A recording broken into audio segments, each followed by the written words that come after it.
Hello guys, welcome to KJ classes. आज का हमारा टॉपिक है polymers.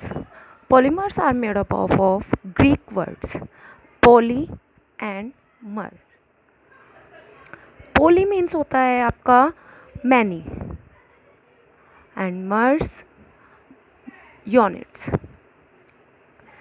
It means many units makes a polymer. Polymers जो होता है आपका एक हाई मॉलिक्यूल मास सब्सटेंसेस होते हैं जिनके जो क्या करते हैं, each molecule of which consist of a very high number of simple structural units. और वो इस वे में जॉइंट होते हैं कि उनके बीच का जो बॉन्ड होता है वो कोवेलेंट बॉन्ड होता है।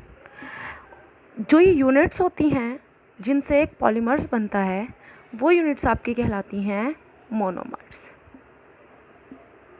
मोनोमर क्या होता है? मोनोमर एक ऐसी यूनिट होती है जो रिपीट होती रहती है, किसी भी पॉलीमर को फॉर्म करने में रिपीट होती रहती है। And the process by which these simple molecules और we can say monomers are converted into polymers are called polymerization. Polymerization कहलाते हैं वो प्रोसेस जिससे मोनोमर पॉलीमर में कन्वर्ट होता है, वो आपका कहलाता है पॉलीमराइजेशन। एक एग्जांपल ले लेते हैं, कोई सा भी एग्जांपल ले लेते हैं। आपके पास आपने सुना होगा इथाइलिन। इथाइलिन होता है एल्काइन ग्रुप का फर्स्ट मेंबर। अगर हम इसके एन मॉलिक्यूल्स ले लेते हैं तो इट गिव्स पॉलीइथाइलिन बिकॉज इसके nth number of units add हो जाती हैं। ये आपका इथाइलिन था, ये हो जाएगा आपका पॉलीइथाइलिन। अब ये बात नहीं है कि सेम ही यूनिट्स हो सकती हैं, डिफरेंट यूनिट्स भी हो सकती हैं। तो यहाँ पर नोट आ जाता है कि अगर आपका जो पॉलीमर है which are synthesize from only one kind of monomer use करते हैं, then it is known as homopolymers. And if different kind of monomers are used, different kind of monomers use होते हैं तो वो आपका कहलाता है कोपॉलीमर्स। एंड अब आप सोच रहे होंगे कि पॉलीमर और मैक्रोमोलिक्यूल्स, पॉलीमर्स को एक तरह से मैक्रोमोलिक्यूल्स भी कह सकते हैं फिर तो, लेकिन ऐसा नहीं है। क्या होता है, पॉलीमर्स में रिपीटेड यूनिट्स आ जाती हैं, लेकिन मैक्रोमोलिक्यूल्स में क्या होता है, मैक्रोमोलिक्यूल्स को आप पॉलीमर्स नहीं कह सकते हैं क्योंकि वहाँ पर रिपीटिंग यूनिट्स आ भी सकती हैं और नहीं भी, मे और मे नॉट वाली कंडीशन आ जाती है। जो आपके प्रोटीन्स होते हैं और जो आपके न्यूक्लिक एसिड्स होते हैं, प्रोटीन्स और न्यूक्लिक एसिड्स, इन्हें मैक्रोमोलिक्यूल्स कहा जा सकता है, but they are not considered as polymers. It means all polymers are macromolecules but all macromolecules are not polymers. Contradiction हो जाता है यहाँ पे। नेक्स्ट हम कुछ एग्जाम्पल्स ले लेते हैं, एग्जाम्पल्स से इजीली समझ में आ जाएगा। एग्जाम्पल्स क्या हैं? सबसे पहले इथाइलिन का हमने देख लिया है, पॉलीइथाइलिन का। नेक्स्ट लेते हैं आप स्टाइरिन, पॉलीस्टाइरिन। पॉलीस्टाइरिन क्या होता है? Polystyrene is benzene ring CH double bond CH2। N molecules के ले लेते हैं। जब आप यहाँ पॉलीमराइजेशन कराते हैं तो आपको मिलता है पॉलीस्टाइरिन। सिंपल है, कुछ नहीं करना है। जो ये डबल बॉन्ड है ये यहाँ शिफ्ट हो जाएगा, हाफ हाफ शिफ्ट होते हैं, CH2 and CH।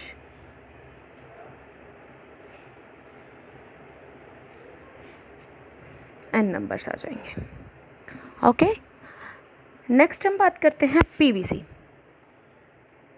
Full form हो जाएगी इसकी पॉलीविनाइल क्लोराइड। याद रखिएगा, इनकी मोनोमर्स भी पूछ लिए जाते हैं एग्ज़ाम टाइम में कि what is the monomer of PVC. PVC का मोनोमर क्या है या पॉलीस्टाइरीन का मोनोमर क्या हो जाएगा, तो ये भी याद रखना है आपको। पीवीसी क्या होता है? पीवीसी आपका बनता है, क्योंकि हमने हाल बात की है पॉलीविनाइल क्लोराइड की, तो विनाइल क्लोराइड हमें बनाना पड़ेगा। सबसे पहले क्या करते हैं, एथाइन मॉलिक्यूल लेते हैं और उसकी रिएक्शन करवाते हैं HCl से in the presence of catalyst. It gives vinyl chloride. Vinyl chloride देता है। नेक्स्ट इसके N मॉलिक्यूल लेते हैं और उसका पॉलीमराइजेशन कराते हैं। तब क्या होगा, हमें PVC मिल जाएगा। क्लियर है? अभी तो हमने देखा है कि आप लोग क्या बना रहे हैं, सिंपल एक ही टाइप के मॉलिक्यूल्स ले रहे हैं, तो ये होमोपॉलीमर्स बना रहे हैं। अगर हम डिफरेंट टाइप के मोनोमर्स लें तो वो हमारा क्या होता है, कोपॉलीमर। अब एक एग्जांपल देख लेते हैं इसका, नाइलॉन 66। इसके जो मोनोमर होते हैं वो होते हैं आपके hexamethylene diamine and adipic acid.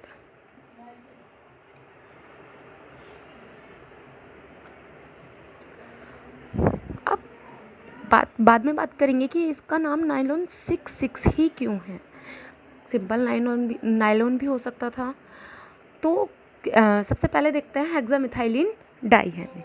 Hexamethylene है तो मिथाइलिन ग्रुप क्या हो जाएंगे, 6 and diamine NH2 N parts ले लिए, नंबर ऑफ मॉलिक्यूल्स N ले लिए। नेक्स्ट ले लेते हैं हम एडिपिक एसिड।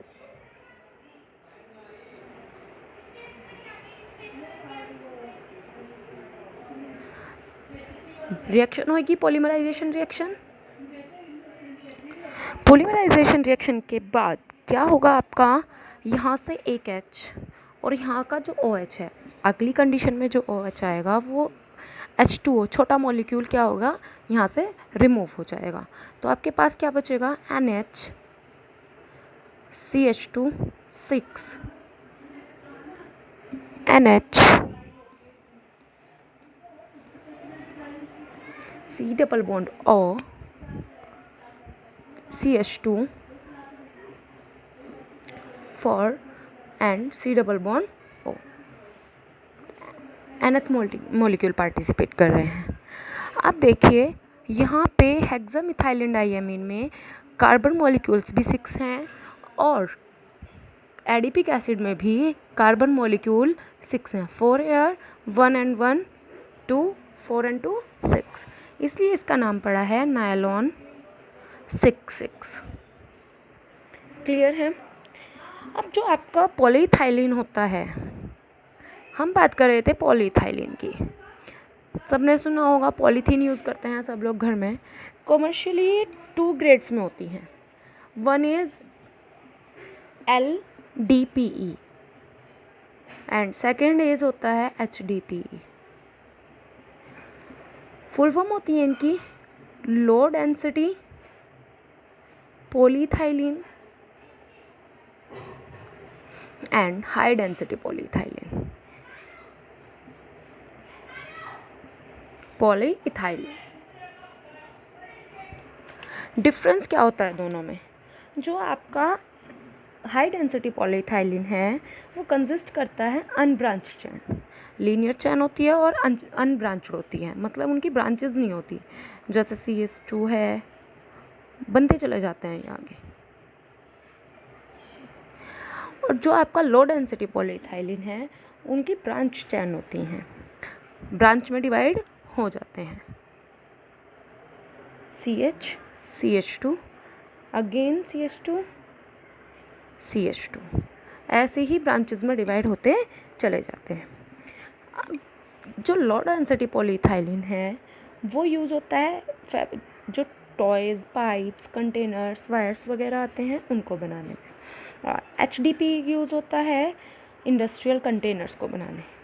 तो SDP is stronger and commercially more inert.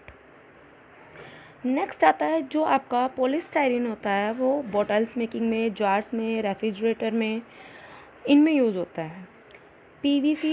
PVC rigid material है, तो ये जो आपका क्या होते हैं, रिकॉर्ड्स वगैरह होते हैं उनको बनाने में यूज़ किया जाता है।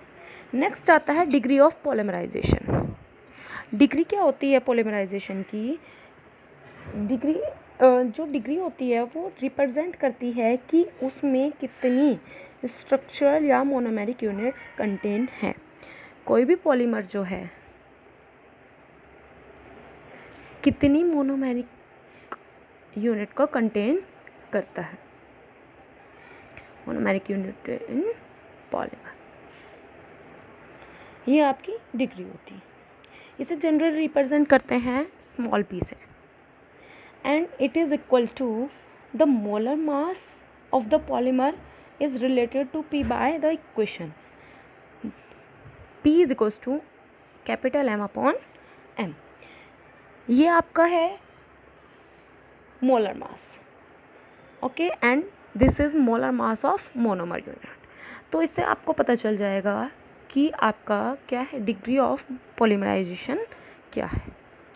Thank you. आगे देखते हैं अगली वीडियो में। धन्यवाद।